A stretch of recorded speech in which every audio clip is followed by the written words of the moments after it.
There is a moment when someone looks at their body and asks a quiet question. Is this me, or is this a problem to be fixed? That question shapes everything that follows.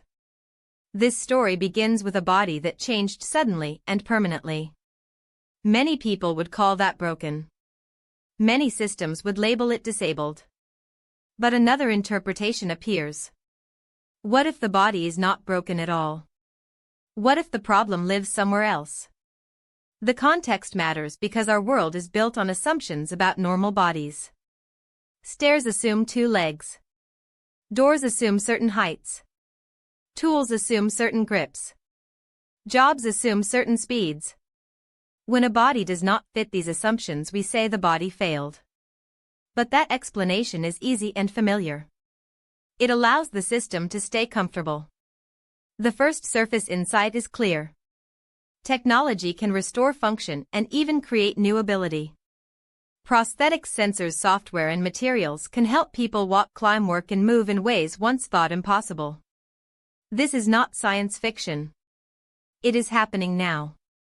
When technology fits the body adapts quickly. Strength returns. Confidence returns. Identity expands. Think about glasses. Without them, many people struggle to see. With them, vision sharpens. We do not say the person was broken before glasses. We say the tool was missing. The same logic applies here. The hidden assumption beneath the excitement is that disability lives inside the person. We often think something went wrong in the body, so the body must be corrected or pitted. But this assumption ignores context. A wheelchair is not a problem on a smooth, wide surface. It becomes a problem when there are stairs and narrow doors. Hearing loss is not a problem when communication is visual. It becomes a problem when sound is the only option. When we shift perspective, we see that limitation is relational.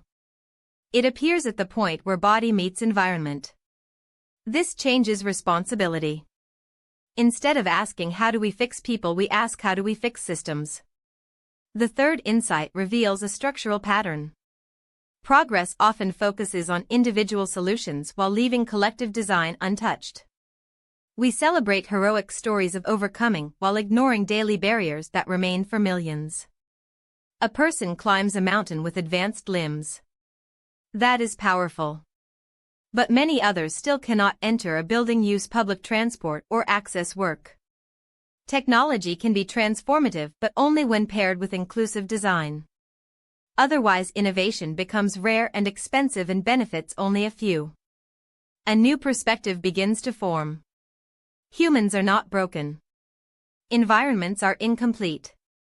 Technologies are unfinished.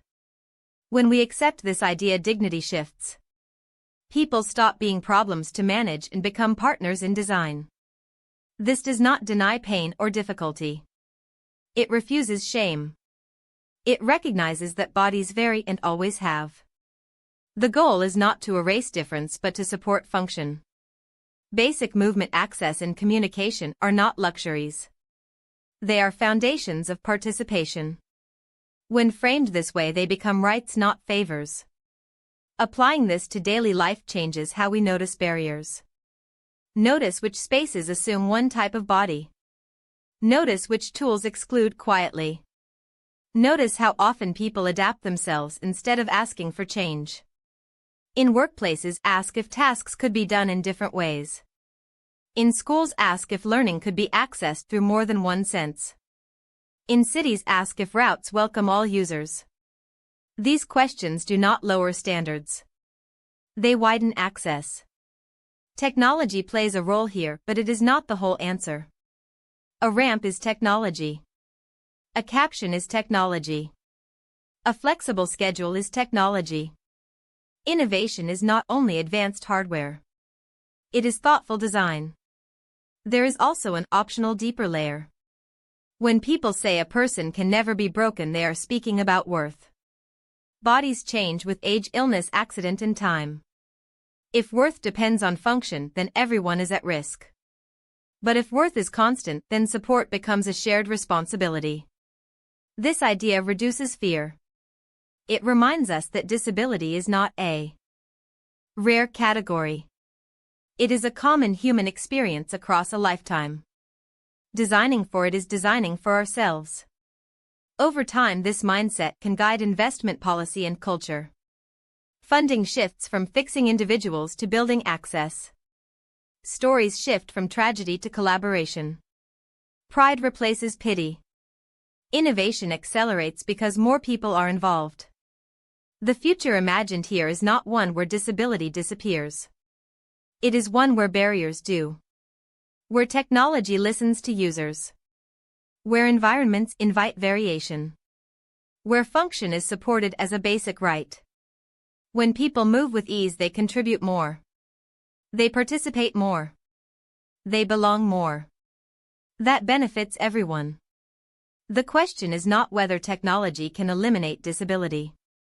The question is whether we are willing to redesign the world to match the full range of human bodies. So what would change if you stopped asking who is disabled and started asking what around them needs to change?